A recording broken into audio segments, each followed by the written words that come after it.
खबर आपको दें कि डिफेंस हादसे के केस में मुलजिम अफनान के कानूनी तहफ़्फ़ुज़ और कत्ल की दिफ़ात के खिलाफ दायर दरख्वास्त पर लाहौर हाई कोर्ट में समाअत जारी। मज़ीद जानते हैं डॉन न्यूज़ के नुमाइंदे राना बिलाल से। राना बिलाल, केस में अब तक क्या पेशरफ़्त सामने आई है, आगाह कीजिएगा।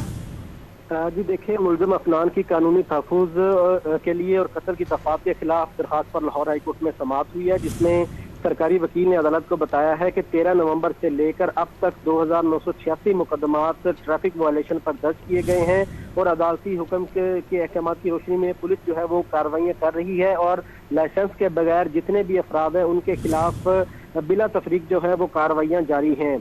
इसके साथ साथ लाहौर हाई कोर्ट के जस्टिस अली ज़िया बाजवा ने यह भी करार दिया है कि किसी भी इलाके में कम उम्र बच्चे ने अगर उसका रोड एक्सीडेंट होता है तो इसका जिम्मेदार मुतलका SHO भी होगा। बगैर लाइसेंस गाड़ी चलाने वालों के खिलाफ बिला तफरीक कार्रवाइयाँ जारी रखी जाएं। अदालत ने यह भी कहा कि पुलिस एहलकार किसी शहरी के साथ ज्यादती न करें, उन्हें हिरास न करें। अगर कोई एहलकार शहरी के साथ ज्यादती करता पकड़ा गया तो उस पुलिस एहलकार के खिलाफ भी कार्रवाई की जाएगी।